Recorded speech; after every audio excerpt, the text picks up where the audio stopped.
10장. 또한 나는 힘센 다른 천사가 구름에 쌓여서 하늘에서 내려오는 것을 보았습니다.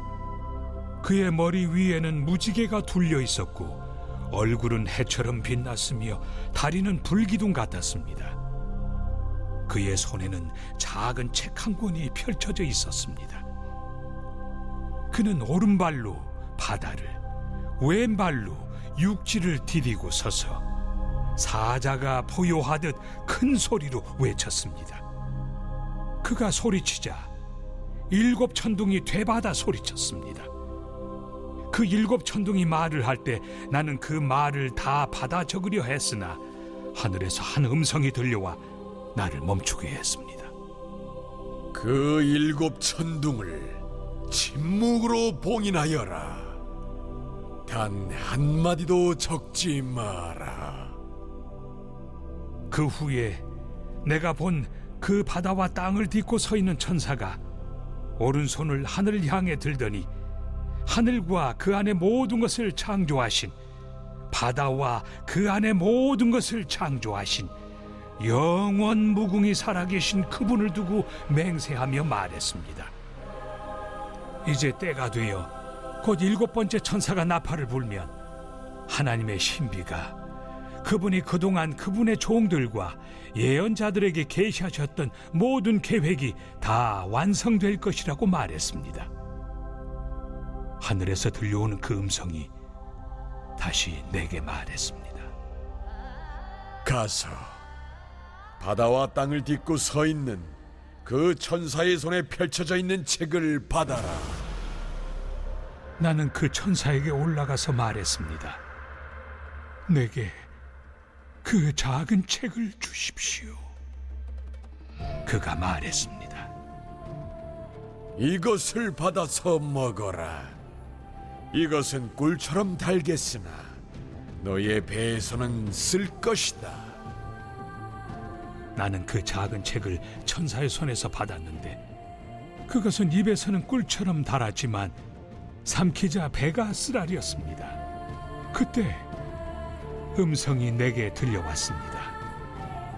너는 가서 많은 백성과 나라와 언어와 왕들을 향해 다시 예언해야만 한다.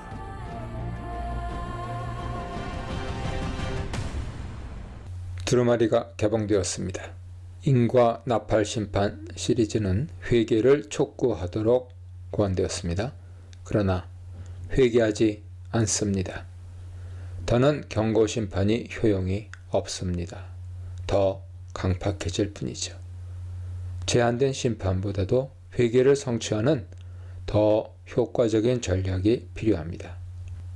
11장은 심판을 연기하여 회개의 기회를 주기 위한 하나님의 참으심이 어떻게 시행되는지를 보여줍니다. 그리스도는 힘센 다른 천사의 모습으로 등장하십니다. 다니엘 7장 13절에 인자와 같은 이와 같이 구름을 타고 오십니다. 무지개와 해와 불기둥의 이미지는 노아 홍수와 광야에서 나타나는 신년 장면을 인용합니다.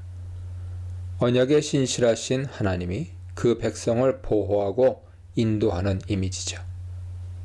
땅과 바다에 걸쳐서 서 있다. 하나님의 피조세계 전체에 대한 절대 주권을 상징합니다. 12장 18절에서 용, 사탄도 하나님을 패러디합니다. 손에 두루마리가 펴 놓인 것은 7인을 봉인 해제한 어린 양임을 시사하죠. 사악한 자를 심판하시는 메시아는 사자와 같이 호령합니다. 우리는 시편 29편의 인용입니다. 하나님은 시내산에서 토라를 우레소리로 선포하셨습니다. 온 세상의 왕으로 영원히 좌정하심을 열방에 알리셨습니다. 4절입니다. 요한에게 환상을 기록하지 말고 봉인하라고 명하십니다.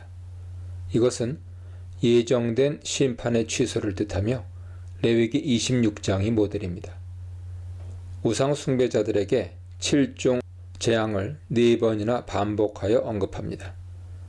인, 나팔, 우레, 대접 심판이 계획되어 있었습니다. 하지만 우상 숭배자들은 회개하지 않고 더 강팍해집니다. 추가적인 심판으로 회개케 할 수 없으니 취소한 것이죠. 5절로 7절입니다. 우레 심판이 취소되었습니다. 아모스 3장 7절 이하의 예언과는 정반대의 일이 일어났습니다. 요한은 의아하게 생각합니다. 그러면 열방을 주께로 돌아오게 하는 하나님의 계획이 취소되었는가? 그리스도는 요한의 염려와 의구심을 해소할 필요가 있었습니다. 6, 7절은 그리스도의 응답입니다. 하늘을 향하여 오른손을 드는 자세는 다니엘 12장 7절의 인용입니다. 신명기 32장 40절을 발전시킨 내용이죠. 신명기에서 하나님은 불경한 자들을 뱀과 독사의 분노로 심판하겠다고 맹세하십니다. 봉인은 취소가 아니라 성취될 때를 기다리는 포고문으로 비밀이 된 것입니다. 이는 회개할 기회를 주기 위함입니다. 더 이상 지체는 없습니다. 우레 심판이 취소되었다고 열방이 주께 돌아오게 하는 창조주 하나님의 계획이 지체되지 않습니다. 7절은 난해한 표현으로 가득 차 있습니다. 먼저 다니엘 12장에서 다니엘과 천사의 대화를 인용합니다. 이 예언이 성취되려면 얼마나 걸립니까? 예언이 인봉되어 다 이해할 수 없습니다. 그러나 반드시 성취됩니다. 그때 살고 있는 지혜로운 자에게는 모두 다 계시될 것입니다. 둘째, 7째 천사가 소리 내는 날은 오역입니다. 그 천사가 불려고 할 때는 너무 문자적이죠. 비밀이 천사가 나팔 소리를 내기 이전에 성취된다고 이해합니다. 이 번역은 큰 혼란의 마지막 단계를 최후의 짧은 시련의 시간으로 보게 합니다. 그래서 최선의 번역은 그가 소리를 내기 시작할 때입니다. 즉, 하나님의 비밀은 7째 천사가 그 나팔을 불기 시작할 때 완수될 것입니다. 절대적 미래에 대한 뉘앙스를 띠죠. 초점은 현 시대가 결국 언제 끝이 날 것인가입니다. 셋째, 비밀의 내용은 무엇일까요? 다니엘 12장 7절과 신명기 32장 40절의 이중 인용입니다. 하나님이 그 백성의 압제자들을 심판하시고 그 백성을 옳다고 인정하신다는 확신입니다. 하나님의 비밀의 성취는 더 이상 연기가 없다는 표현을 더 다듬어서 표현합니다. 모든 사람이 종말론으로 이어지는 역사적 시간의 의미를 다 꿰뚫어 알 수 없습니다. 비밀은 계시됩니다. 아모스 3장 7절 보세요. 다니엘은 알지 못했습니다. 천사는 요한에게 그 비밀을 계시하기 시작합니다. 이제 선포될 수 있습니다. 이제 아는 자에게는 비밀이 아닙니다. 듣지 않는 자에게는 비밀입니다. 로마서 16장 25, 26절 참조하세요. 천사는 요한에게 언제와 어떻게를 설명합니다.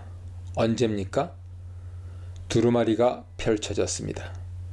그리스도의 십자가와 부활로 시동을 걸고 작동하기 시작했습니다. 어떻게입니까? 예언은 신비적이고 아이러니한 방식으로 성취됩니다. 그리스도의 신비한 아이러니와 동일합니다. 교회가 박해를 받습니다. 비밀스러운 무기죠. 박해를 통해 박해자들에 대해 하나님은 승리를 쟁취하십니다. 십자가에 죽으면 면류관을 받습니다. 넷째, 그 종들에게 전하신 복음은 신구약의 증인들의 증언입니다. 복음은 신비롭고 예상하지 못한 방식으로 성취됩니다. 그러나 하나님은 영원부터 이런 방식으로 성취될 것을 계획하셨습니다. 8절로 11절입니다. 우레 심판을 취소한 이유는 효과적인 회개 전략이 아니기 때문입니다. 그렇다면 대안이 무엇일까요?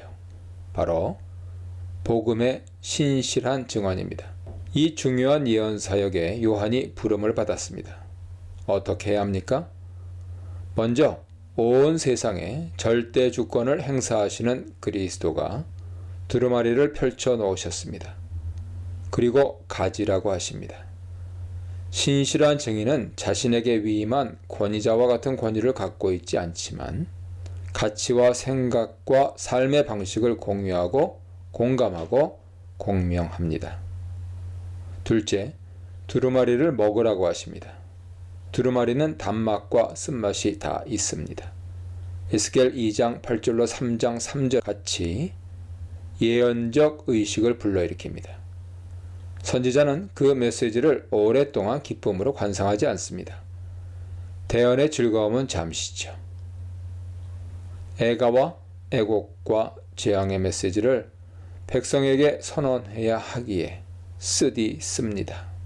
쓴맛은 이스라엘의 임박한 운명에 대한 근심 또는 회개하기를 거부함에 대한 분노의 반응입니다. 그리스도인은 심판의 메시지를 듣지 않는데도 외쳐야 하는 선지자적 비관주의와 씨름해야 합니다. 셋째로, 예언자로서 사명의 재위임이 필요합니다. 하늘 어전회의의 결정으로 하늘 보좌의 구성원이 합동하여 요한을 선지자로 위임합니다. 에스겔이 두루마리를 삼키고 예언적 사명을 받았습니다. 에스겔과 같이 요한도 두루마리를 먹은 후에 예언적 사명을 받습니다. 요한의 첫 번째 위임 명령은 교회를 향한 메신저 역할이었습니다.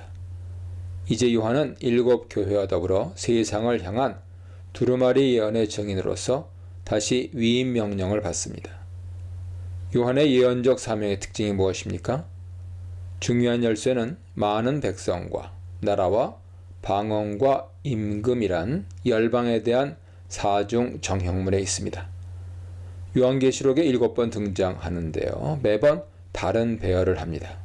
특히 오늘 본문 11절이 중요합니다. 통상적으로 민족이 들어가야 할 자리에 임금이 들어가 있습니다. 그 이유는 다니엘 7장 17절을 인용하기 때문이죠. 다니엘 7장은 짐승들의 세상 제국으로부터 인자와 같은 이에게 열방, 모든 백성과 민족과 방언에 대한 주권 이양을 선포합니다. 어떻게 주권 이양이 일어납니까? 요한의 초점이 여기 있습니다. 열방 정형문 사용 목적이 달라집니다. 10장 11절 이전에는 열방에서 교회로 모여드는 것에 초점을 맞추었습니다. 5장 9절, 7장 9절 보세요. 10장 11절 이후로는 교회가 어떻게 열방의 증언을 하는가에 초점을 맞추고 있습니다. 11장 9절, 13장 7절, 14장 6절, 17장 15절 보세요. 죽기까지 복음의 신실한 증인으로 증언함으로써 열방이 주께로 돌아옵니다. 그 본보기를 11장에 두 증인이 보여줍니다. 이 문단에서는 심판과 구원을 전할 사자, 교회의 복음 증거의 사명, 죽음이 기다려도 전할 메시지에 대해 묵상해 보시기 바랍니다.